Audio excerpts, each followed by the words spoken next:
left hand side, we have Brigitte Archery. Hey everybody. It's broken. And we have the man of the house, Elder Bismark Somuah here. My own elder church. Yes, I know.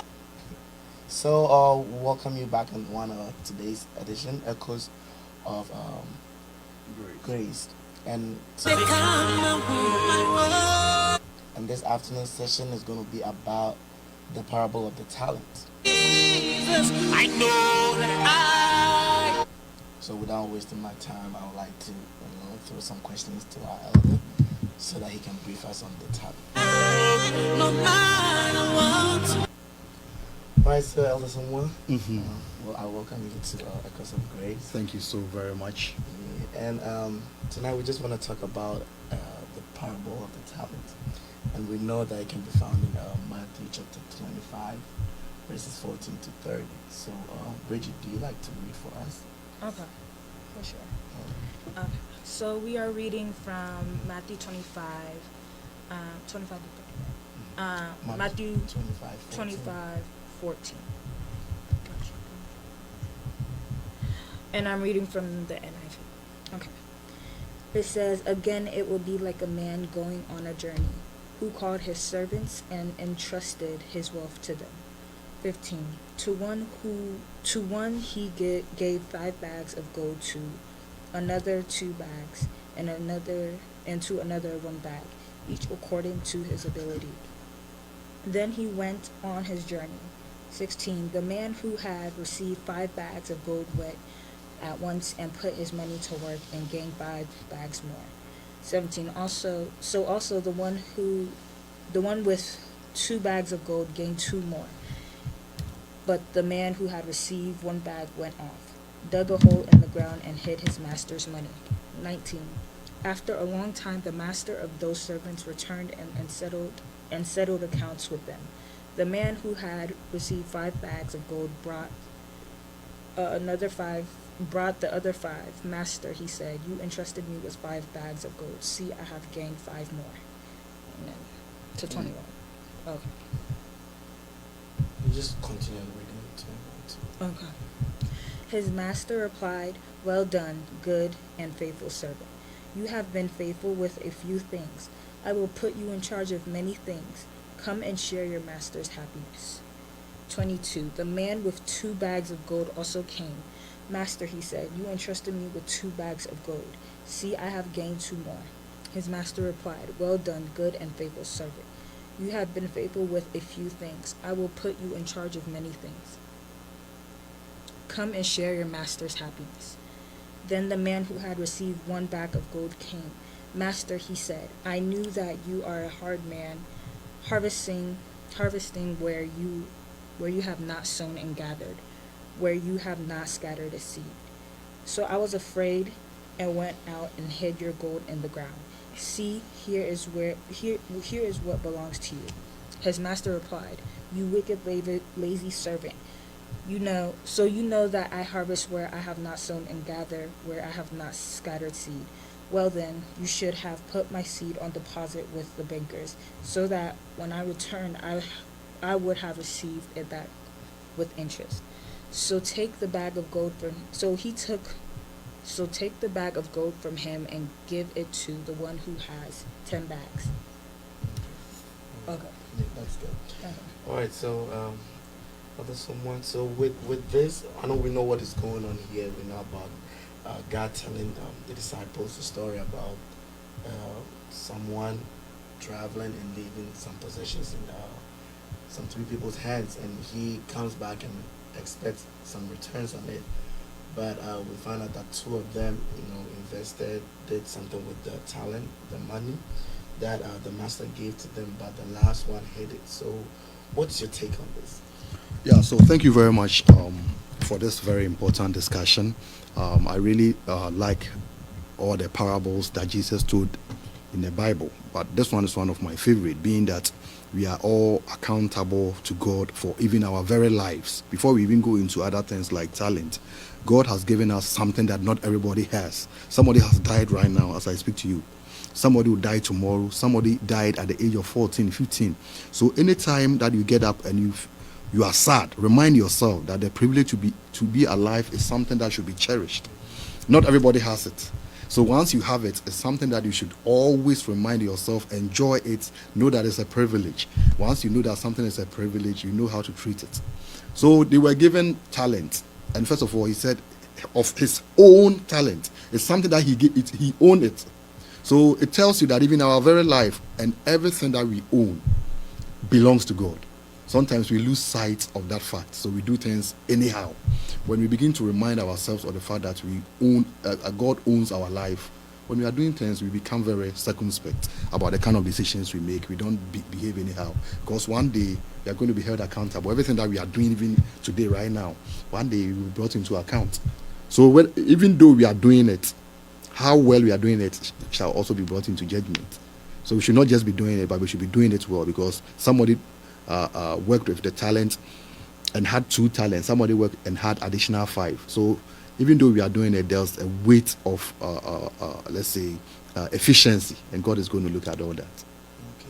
All right. So can you describe the let's say the first person the master gave the talent to? Can you describe his way of embracing his master's idea? You know, because the Bible says that as soon as he gave him the talent, immediately he left to do something with the money. So can you describe him, and can you kind of like put it together with, you know, to our lives, Our very life, this yeah. generation?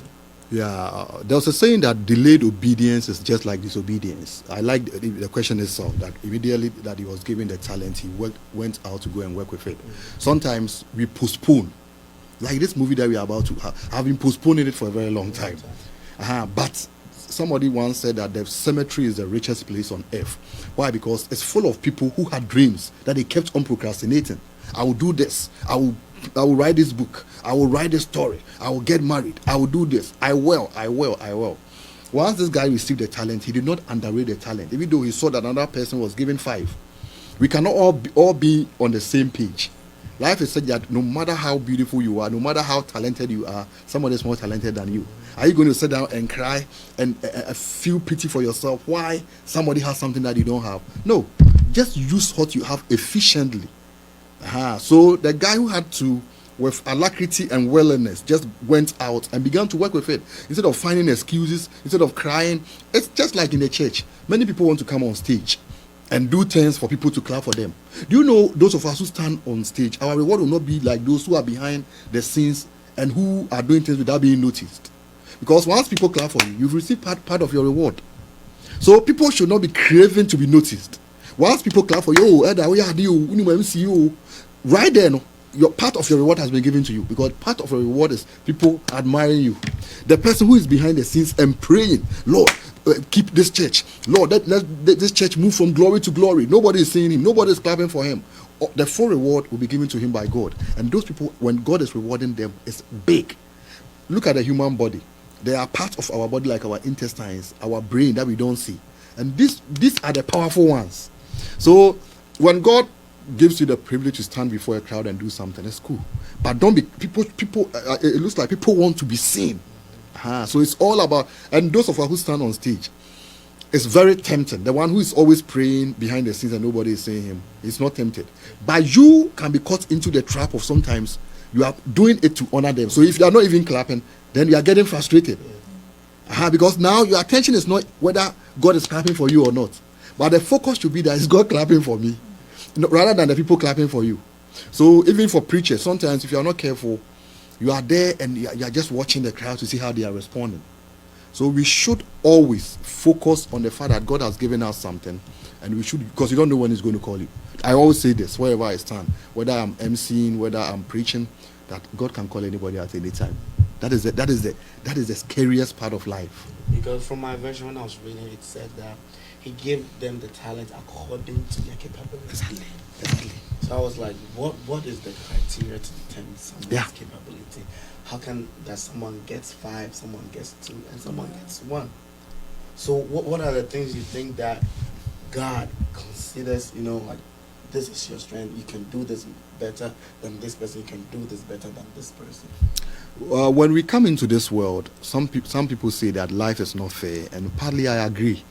We all come into life with different abilities and capabilities, and God is the one who created us, and in His own wisdom, He has given you something that I don't have, and you have something that we have different of talents, and even the way we even do it. If we are both, let's say, preachers, it could be the same preaching, but the way we will handle it will be different. God, in His wisdom, knows where He wants you to be and what He has placed in you. So because of that, He would know how, the kind of talent He's going to give you. For some reason, He can decide that you just be the one who is sweeping the church, and then the other person come and stand there and preach. So you should just accept what God has given to you, and you just embrace it, and through that, God is going to do wonders through it. So then, going forward, so it means that a lot of us have different things that we are capable of. So I did a little bit of research about the talent, and the talent in those days comprised of it was like 75 pounds of silver.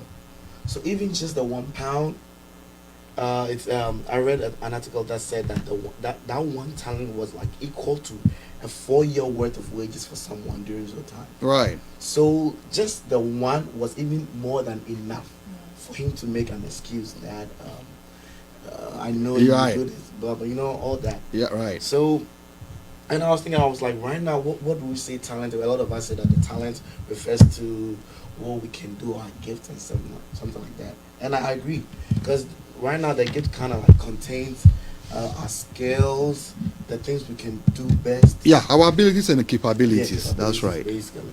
And so, reading the last part of the verse, it says that, Master, I know you a man who reap where you do not even sow it. Mm-hmm. So then it means that guy is not ignorant. At least he knows what he has. He knows the kind of person he's working for, and he knows that at least the man is expecting something. Right. So ignorance was not even playing the part there. So I think that is how some of us we feel. Some of us, we know we can do this, but we're like, nah, I'm not gonna do it. But we know that at the end of the day, God is going to ask us. Exactly. So what do what is your take on this person's attitude? Was it just about laziness, or was it something else? Do you think something was pushing him not to do anything? First of all, Sammy, one thing you should always keep in mind in this life is that there will always be an excuse not to do something. And lazy people always have very good excuses. If you plan that I want to go to school, there will be a reason why you shouldn't go to school. At this time, it's not the most convenient. This time, the reason why I was so determined that we are going to act the movie, I said Saturday we are going to act it. I was about to ask to even do it last week. There would always be, if you want to find a reason not to even come here, not to worship God. Oh, the way you see, the way I am, I'm somebody, I'm shy. There will always, and if you want to find reasons, this guy was able to find reason even in the one who was giving him a gift. Can you imagine somebody is giving you a gift, and you are so good at excuses that the person who is even giving you a gift, you are able to find it. It was his free will that he was giving the gift to you. But you are so good in giving, you are so talented in giving excuses that you were able to take something out of the generous person, the benevolent person who is giving you something out of his free will, and you use it even against him. People accuse God. This guy was basically accusing God. And people who are not worshiping God, they might find some excuses. God, you see, I'm a poor man. So if I'm doing connection at work and I'm stealing, allow me. To them, they have an excuse. Somebody who is doing prostitution will have a very good excuse that, I've been trying to find a job. Even people who are being promiscuous, they even have, some people say, I'm too sexually strong. They have a term. He's sleeping with guys because she's sexually active. Forgotten the word. But people who even sin, they have excuses. But God is not. At the end of the story, you find that none of the excuses made sense to the master, and that is God. People think, oh God, if you have created me like this, if you have given me this opportunity that you gave to this guy, I would have done this. If you have taken me here, if I had come to this country on time, if I were born in America, okay, if I had gone through Ghana before I came here, if I had also experienced this guy, if I was more beautiful, instead of focusing on your excuses, focus on your opportunities. And that is what the first two guys did. They just saw opportunities. And if you're going to open your eyes, you realize that Just being alive is an opportunity. Listening to the gospel is an opportunity. So many opportunities abound around us. But then we have closed our eyes, and instead of doing something of our life, preparing for the future, it's always this, it's always that. This person should have done this. And especially Ghanaians, sometimes we are so funny. Somebody will see you and say, "Guy, no woman, one chairman." You could also have greeted the person. Yes. Brigitte, do you have something to say? Okay, so with this, I get exactly what you're saying. I feel like faith also has a play in this too. Like the guy that was given the talent, he didn't go and actually use his talent and actually make something out of it. I feel like he also didn't believe that he could do it. Right. See, like, because the first two guys, like, oh, as soon as they got it, they went. Because I feel like they have faith. And faith is what saves you, just as the Bible says. In Matthew, it even says, if you believe, you receive everything you ask for in prayer. That also, too, plays a role. You see, like faith, I feel like faith will just drive you. If you believe in yourself, I feel like me, I'm going to school to become a surgeon. I feel like I can go another 12 years of education. I just want another 12 years. I just graduated by God's grace. What makes you think I can't go another 12 years to be a surgeon? Yes, ma'am. You know what I'm saying? So, yeah, so I believe that I can do, all things through Christ who strengthens me. Exactly. And I feel that just pushes you, like in prayer too. You There's can't nothing just you go can do, and, yep. you know what I'm saying? Yeah. So all of that just plays a role in it. Yep. Yeah. I think sometimes, too, as you're saying, I really like that point. You said that we look at someone and we're like, God, if you have given me this. Yes. Because I said that was this exactly what I was saying when I came to this country. Because I came to this country as an exchange student, and I looked at these kids going to college, like college fairs, like the college people come around, and they were like, you just have to get, let's say, a 3.5 GPA to get a scholarship to this school for free. And I was looking at it, I was like, why can't you do it? I was like, if I was in this country, Yeah. I would have gone to school for free. Yeah. I'm like, look at me sitting in Yeah. here, I'm wasting my time. Yeah. So I was like, if I had this, I would say, Yeah. if I had, let's say, this, I would have been going to school, I would have had financial aid. And that was so frustrating. Yeah. Yeah. But we forget to pay attention to what we have. That is it. Just pay attention to what you have. Somebody is praying to be you. And you are also there praying to be someone. Oh, yeah. Somebody is just looking at Sammy and saying, wow. So he's in America with all these opportunities. And instead of you also to focus on what you have, you are also focusing on somebody's opportunities. And he is also there focusing on somebody else's opportunities. And then so many things are passing by. Because if you want an excuse, you can train yourself such that you will always find an excuse. Today is raining. Tomorrow the sun is too hot. The following day, you always find a reason why you are not doing something. Excuses are so cheap. This guy, that is what is so amazing. Somebody has, out of his own free will, given you a gift. And even there, you are able to find an excuse why you will not even use your talent for somebody. You are even accusing that person. If he was that mean, would he have even given you that gift? And you are saying he's so wicked. I mean, he reaps where he has not sown. He's such a bad person. I mean, why he had the will, he had the choice to give you something. Or he could decide that he wouldn't give it to you. He gave it to you. And so when people accuse you, know that it's the nature of some people. No matter what you do for them, they'll find an excuse. Because we even do it to God. So if somebody is ungrateful to you, sometimes we take it so personal. I was so nice to this, my friend. Especially, I was going to say women, but I mean, guys also do it. I mean, I was so nice to this person. And now he's no more my friend because he's ungrateful. People, it's the nature of some people. They just look at your faults. And in our day-to-day relationship, we should always focus on the positives. This guy was just focused on the negative. As we relate, I must say something you do not like. Sometimes I don't even notice it. You might say something. Instead of me going back and reflecting and playing it over and over in my head, why don't I play over the good things that you said about me in my head? And that will even make me like you the more. But if you're going to just sit down and analyze people, you would always find something. So, when I was reading this time, I thought that opportunity also plays a role here. Right. And when you get an opportunity, how do you go about it?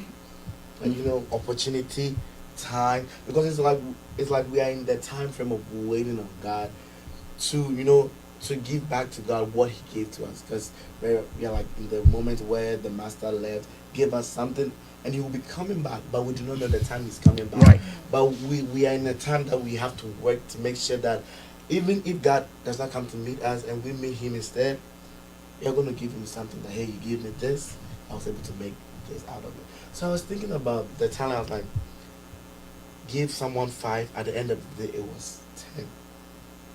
So what does it mean for the talent to multiply? I mean, if you go about like opportunities and things, I feel like as soon as you get an opportunity, driving to it is really good, but prayer starts out first because you have to pray and ask God, like, is this what is for me? Like like how you said, like it was, well, how the Bible says how he had 5 and then he had 10. Once you like give God away, He'll give you more. He'll once you make time for God, He'll make time for you. So I feel like that is what drives like it. He just multiplies your blessings. Like once you give yourself to Him, He'll also give Himself to you. Like that relationship correlation will have a play in Right, that. right, Yeah. So absolutely. when you go about your opportunities, prayer is really good. Driving is really good, and like I'm just speaking from my experience. I'm not gonna That's cool, yeah. But yeah, so yeah, I feel like that's my take on that. Yeah, absolutely. I agree with you absolutely. I mean, the letter that you have, always make sure you cherish it and you use it. This boy had 5 loaves and 2 fishes. I can imagine that when he was leaving and his mom packed this for him, he didn't know this thing was going to change the life of people. He didn't know that generations to come were going to talk about this 5 loaves. The mom probably just thought something small. But that little thing that you can do, that little smile that you can smile to people, sometimes you don't know where somebody has been to. The pain that the person has experienced that day. I mean, we come to church and sometimes, you see, church folks, sometimes, I wish sometimes I had the opportunity. Church folks, sometimes we make life seem like it's perfect. But people are going through stuff. From the youth to adults, people are going through stuff. People are in relationship, they don't even know how to come out. They are in some habits that they cannot even mention with their mouths. They want to open up to somebody. People are going through issues. They just want to confide in somebody and tell the person, look, this is what I've been doing. But how is the person going to look at me after? How is he going to use me to preach? So we should smile to people. We should use that little thing. God can use it to turn generations around. 5 loaves and 2 fishes and 5,000 men, not counting men and women. So we are talking about potentially 5,000 people with just 5 loaves. So the guy thought that he was just doing something, making provision for the future. He was going to a crusade and provided for himself. But then God, once God is in it, that small thing that you have, that small faith that you have, and like she was saying, prayer together with faith will turn your life around. And God can just sitting down here. You don't take it that I'm just on radio. You might not know who is watching you, or somebody who will go to YouTube after some time and pull it up. People have been blessed just by a simple act. Somebody was a taxi driver, just gave a lift to somebody in Ghana, was so nice to the person, and that's how the person ended up here in America. I know the person here in Columbus. So you might not know. The guy was just an ordinary taxi driver, but he gave it everything that he had. Gave it everything. And once God knows our heart, don't try to be like somebody. Don't try to do things, push yourself to, just be faithful to what you have. And through that, his life has changed forever. Yes, a taxi driver, how was he going to buy his ticket? How was he going? Somebody somewhere is going to notice you. God is going to use somebody to bless you. So life, like we made mention earlier on, will offer you opportunities, but sometimes you will miss it. You will never notice that God is fair. People say life is not fair, but God is fair. He will offer you some opportunities. Yeah. It will be right there, but you don't see. Oh yeah, it's like even relationship. People will meet somebody else. When a boy with there, now this girl there, just write the person off. See the person a few years down the road. Hey, is that the guy? Because for her, it was all today. Yeah. So she couldn't just go beyond what she was seeing today. So she will just write you off. Somebody will see the potential in you, believe in you, and then later on, she will see another person with you and then begin to cry. So we should be very careful about the way we handle life. And I also think that faith and relying on one's strength also played a role here. Looking at the two people, it's as if they had the faith. They just went straight into it. But the third person thought that, doing that investment or doing something with that talent was going to be risky. Mm-hmm. Maybe he might lose the money and he doesn't want his master to come. So, and I think that was when he was relying on his own strength and capability. Mm-hmm. But this man has given you the talent, and he knows you are capable of multiplying it. That's what he gave to you. Right. But in the long run, you're thinking, oh, this talent that I have, what can I do? When even I do something with it, will it even prosper? Will it go from this level to this level? Yeah. And we are all thinking about Yep. the carnal things. Yep. Yep. But it's like as if these two people just went straight because they had the faith. They just did it without no questioning. Because even with the man, when he was giving that excuse that, oh, I know you do not sow, blah blah blah, and the man said, if you know I do not sow, I do not reap what I sow, Mhm. you should have at least sent it to the bankers, Right. to invest. Mhm. So even just the investment Yeah. alone was a risk for this person. Right, right. So yeah, absolutely. And like yeah, you rightly mentioned, people are too afraid to take risk. But life itself is risk. Do you know some people were at church and somebody went there and shot them? Somebody was lying down in his house, some armed robbers went and attacked him. Everything about life is risk. So if you are not ready to live a risky life, then you are not ready to live in life. Everything that we do, I'm going to school is a risk. I'm staying at home is a risk. I'm going to Holy Hills is a risk. We should know that once God is with us, nothing can be against us. Because that thing that is not even working for us, God can turn it to our favor. God is omnipotent. He has all the power on earth. So when we put our life into his hands, and I like the song we were playing earlier on, no matter what comes my way, my life is in your hands. Today things might look like shaky, but somebody who is relying on God never underrate such a person. And so in life, I mean, you guys are young. Whoever you come across, you should always show that person respect. Ghanaians have this tendency of this penchant of just respecting people who are rich, people who, let's say, he's also for, he's an elder. If they see somebody who is nobody wants to regard that person. It's a very dangerous thing, because God has a way of turning the tables around. And so you don't know, everybody has a potential. Everybody, yeah, you can go further with about 10 minutes. Yeah. So what are some of the things that you think someone can do when they realize, okay, I have this many talents? So we are not even talking about the person with the one. Right. Let's say I realize that I can do this, I can do this, I can do this, I can do this, and it seems that it's very overwhelming to me. How do I go about Yeah. Yeah, having too many talent can also be a disadvantage. I mean, a disadvantage in quotes, in a sense that some people even end up getting confused, because they will do this a little bit and they will do that. Among all the talents, there's a particular one that you always cling towards. There's one that you think more about. Of all the talents, it's always better for you to focus on one or two, rather than trying to do everything. Many people have lost so many things because they dissipate energy. Do this a little bit. Emotion should not be wasted. I remember the first time I preached in PIWC. That was about 15 years ago. I preached on the topic, let nothing be wasted, where Jesus fed the crowd, and then the pieces that were left, he said they shouldn't just throw it away. They should gather them. Everything in life should not just be wasted. You should not just get up in the morning and you are just there. You should have a definite plan. This is what I want to do. So instead of trying to do so many things and not being effective, just focus on about two of them, the ones that you like, and put all your energy into them. Otherwise, you are all over the place, and at the end you achieve nothing, or you achieve very, very insignificant impact. So focus on it, give it all your heart, pray about it, fast about it, so that God will multiply the talent that you have. So with that one, I think that sometimes that is a wise guy that he, Right. all the talent that he gives to you, at least they are connected in some way. Right. Absolutely. So just focusing on some main one that you find the passion about can lead you to so many avenues. Exactly. And I want to ask you this question. Sometimes when you, like the situation where you find yourself having a lot of talent, Mm-hmm. are all the talent sometimes usually from God, or sometimes some of them are also confusion being said by the enemy? No, absolutely. I can say for sure that it's God. Every good and perfect gift come from above. I mean, some people are able to operate in all that. Some people, like Apostle Paul, he operated in all the 9 giftings, and he was still effective. There are people can do so many things. Even in Ghana, there are people who are working about 2 or 3 jobs. Even in Ghana, some people they can multitask. They can do so many things and be effective. But by and large, in general terms, it's always effective when we are able to focus and give everything to one thing.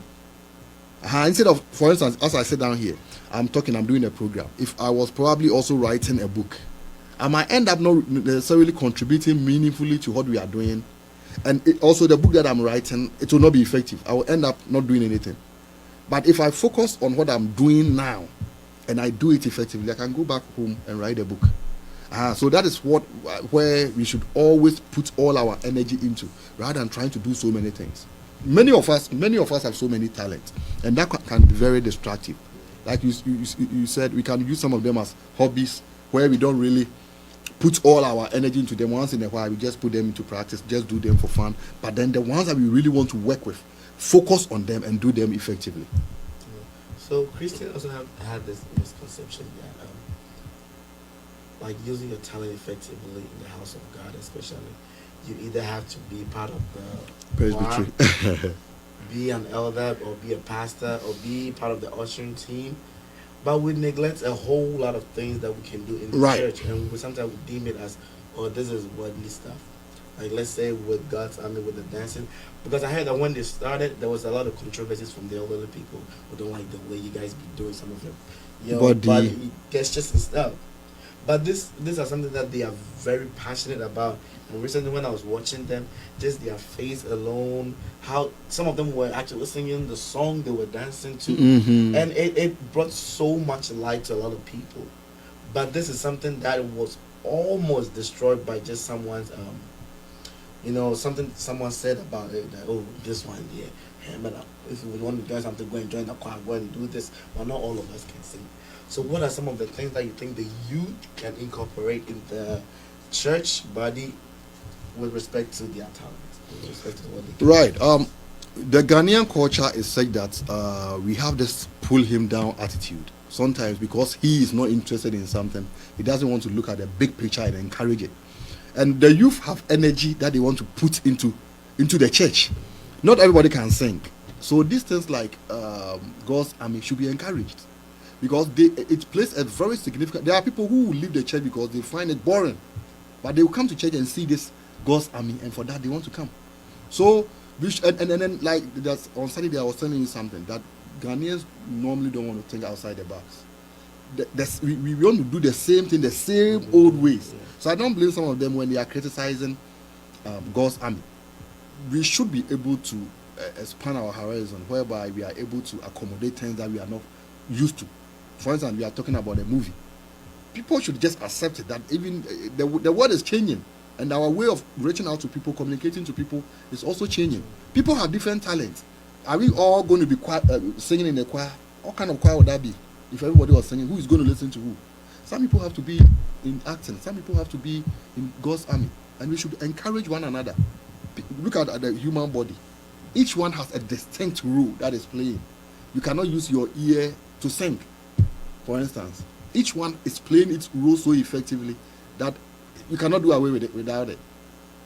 So we should just see everybody as so important in the church, encourage one another. The fact that we probably don't really like it, and if you think that it's not something that you like, you can close your eyes when they are dancing. Yeah. So this brings me to one of my final questions, which is so no matter what we do with our life on this earth, after we die or on the judgment day, we have an account to give. That is the most. Solomon, after experiencing life at its highest level, 1,000 women, he was sleeping with 1,000 women. So, for instance, if he sleeps with a woman today, the next time he will sleep with that woman is 3.5 years. He had, knowledge, wisdom. He had fun. He has experienced life, fame, money. At the end of the story, he said, at the end of this, everything is vanities of vanities. He said the end of the whole thing is to fear God and serve Him. Life will promise you so much. People have gone into relationship. When they started with that lady, when they started with that guy, it was like heaven on earth. Within a year or two, they realized that it was just an empty promises the guy was making. Life really doesn't have anything to offer you. It's all about you focusing on God and serving Him well. That is what will give you the purest joy. That one, you are not even at risk. Anything that is promising you joy in the end is going to disappoint you. Even people have gone into marriages that look so solid. Later on, you hear about divorce. So you cannot really count on things on earth. The only thing that you can count on is God. So we should serve God with all our heart, with all our soul, with all our mind, and not only serve Him, we should use our talent to honor Him. This is where the blessing is. One day, you're going to exit this world, whether you like it or not. One day you're going to come face to face with God. Every day we are drawing closer to our grave by one day. When you get up every day in the morning, you are closer to your grave by one day. Your days have shortened. It's like a candle that is burning. It keeps on going down, down, down, one day to be over. And then all that you have will be what you have done for God. It's not about your education. It's not about your fame. It's not about your beauty. You are going to shed off all those things. You're going to come face to face with God. What are you doing with the opportunity that you have? Don't look at somebody's opportunity. That this one has 5, this one has 10. It looked unfair. One had 5, one had 2, and you had nothing, or you had 1. So probably you might lose focus, and people have lost focus just looking at somebody and probably admire the person. Oh, this guy, he can do stuff. Oh, this guy is very good. Oh, but you also have something. You sometimes watch soccer and you begin to admire the soccer players. You also have something. If you are going to use it well, people are going to stand somewhere and admire you, and you do all to the glory of God. So yeah, so one thing I've learned, like the final one thing I've learned as I was reading that text, Right. parable, I was like, okay, then it started pushing me to do everything that I think I am very good at. Right. And if it's from the Lord, and if it's by the Lord's will, it will stand. It will If it's stand. not, then I don't have to worry about it. Right. At least I tried. Right. So that is what the last person didn't do. He didn't even try Try. at all. So I think we should try. Try to do something with a lot of things we think God has given to us, and He will Right. make it big. Because at the end of the day, He even took the one that He didn't use and gave it to the one that had more. Right. So that is how God works. If I'm doing something in the house of God and you are just there being idle, God is going to continue to give me opportunities. He's going to bless me, not just in the church. He will open other avenues for me. And then you will be there wondering. So whatever we have, the more we use it, the more God is going to open opportunities. In this case, it was just He took it out from him and gave it to the guy who had more. But in our case, God is going to open doors of opportunities for that person. God is going to make the person do stuff that the person who is just there will be wondering. Yeah, so we should always ensure that we use what we have. We use it judiciously. We use it from the depths of our hearts. Don't say this is just. That word is a very, very dangerous word. Oh, this is just God's army. This is just qua. There's nothing like just. Do every day. Put everything into it, because that is all you have to offer God.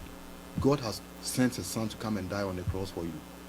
You are going to heaven not based on your works, but your works is what you use to honor God. That is all you can do for God.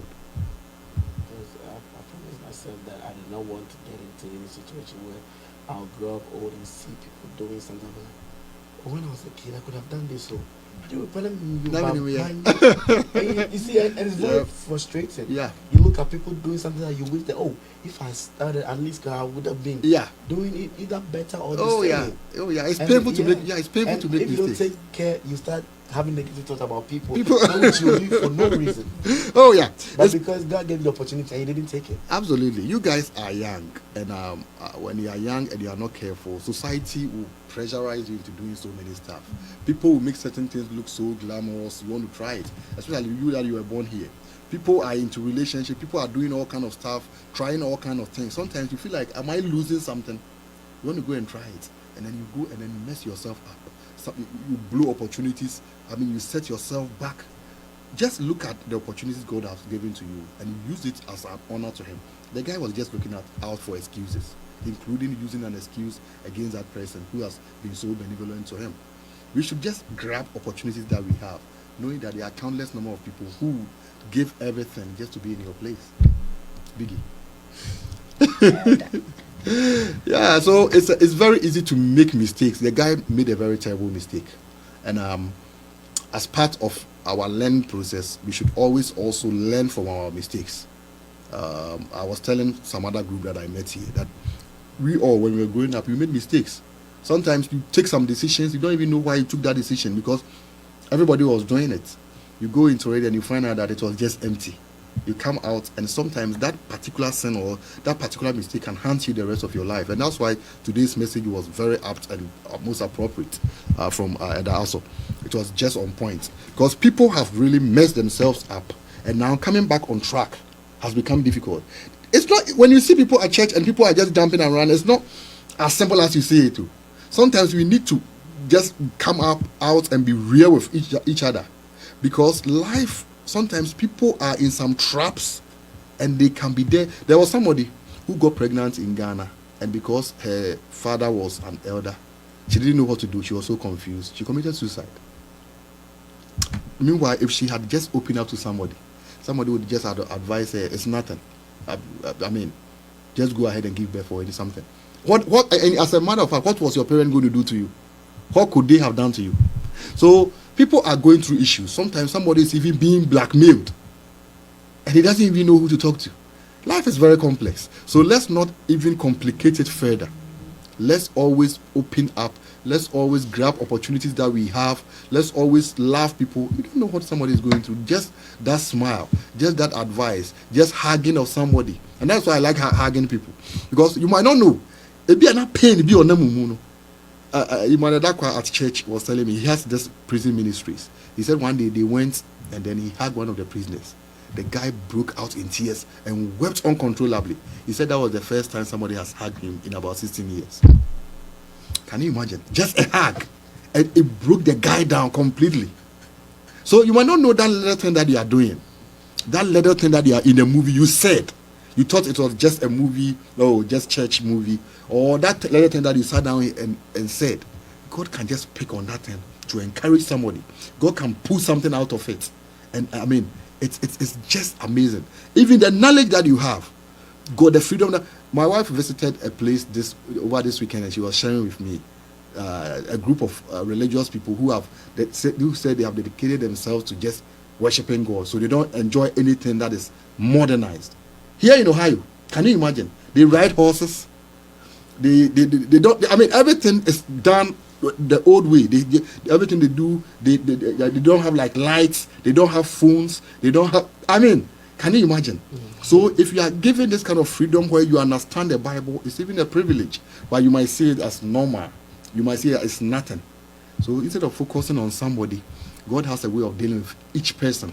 I mean, why God will decide to create you this way, you didn't, have to sit down and agree with God. He knows why he created you this way. Why he will allow you to go through certain things and somebody wouldn't go through. You have no idea. Somebody will get married at 30, somebody will get married at 25, somebody will have the opportunity to go to school, another person. Just hold on to your opportunities. The things that you have, just cherish. Get up in the morning and remind yourself of your opportunities. Don't just get used to it. Say, oh, another day. Wow, I've seen another day.